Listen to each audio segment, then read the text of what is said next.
Good morning, ladies and gentlemen, boys and girls. Welcome to CarBuyerSingapore.com.sg.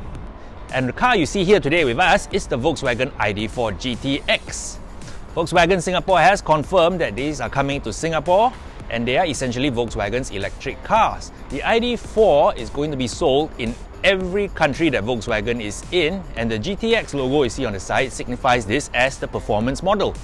It's got 299 horsepower, all-wheel drive, and is essentially the electric version of the Golf GTI.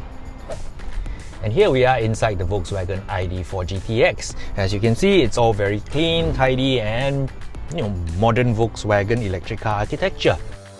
We do know that it's going to cost around mid $200,000 with COE based on current COE prices.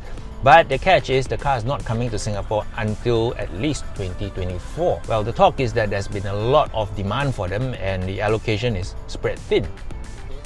Right now, here I am driving along inside the Volkswagen ID.4, and it's very much like how you expect an electric car to behave. It's very quiet, it's very composed, even though the ride is slightly choppy. And it's actually quite intuitive, including, it's got all these things like the gear lever isn't really a gear lever, it's actually just a dial at the side of the instrument cluster. And I've got a heads-up display as well, and it's showing me a lot of things, including when I'm accidentally leaving my lane, which is very useful if you're not paying attention. But, you really should be paying attention when you're driving a car on the roads.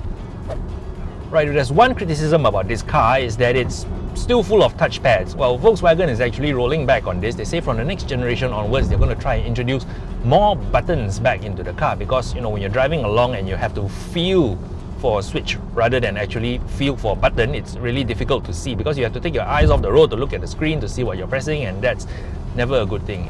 But on the urban drive and the cruise, this car performs very well. It's not so far out from a normal ICE car that you would struggle to understand what's going on. It feels very much like how you expect a car to drive and feel, even if you just come from internal combustion engine. Well, it's a pretty comfortable car to be driving around all day in. Well, but now we've only got about half an hour in the car. It's part of our first look. But be sure to like and follow CarBuyer on our Instagram, Facebook, and check out our website when we upload the full review of the car coming soon. See ya!